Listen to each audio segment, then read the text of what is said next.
Hello guys, আমরা এখন দেখেন আমরা এখন শুটিং করার জন্য আসছি এখানে। জুবাইদ ভাইয়ের কি অবস্থা দেখেন, অনেক চিল চিল মোড়ে বসে আছে ভিডিও করার জন্য। রুঙ্গি পরে চলে আসছে এখানে। ও বলতে চাচ্ছে যে ও আজকে শুটিং করতে পারবে না, কারণ ওর নাকি শরীর খারাপ। যাই হোক, কালকে কালকে যখন শুটিং করার জন্য আসছিলাম আমরা এখানে, ও দেখেন মাথা গরম হয়ে যাচ্ছে। তারপর এদিকে দেখেন আমরা কোথায় আছি বসার জন্য। এদিকে আমি আছি,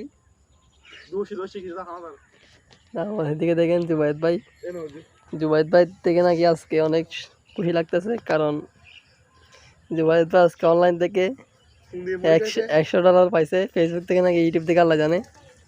ওতে নাকি অনেক খুশি লাগতেছে আজকে। প্রায় বাংলা টাকায় 1,26,000 টাকার মতো, ধরুন 16,000 টাকার মতো পাইছে মনে হয়। $100 মানে কয় টাকা? 126 টাকা করে এখন বর্তমান। প্রায় 13,000 টাকার মতো পাইছে আজকে অনলাইন থেকে। দেখি কি হয়। জুবাইদ ভাই আজকে অনেক খুশি। সবাই ভালো থাকবেন। আসসালামু আলাইকুম।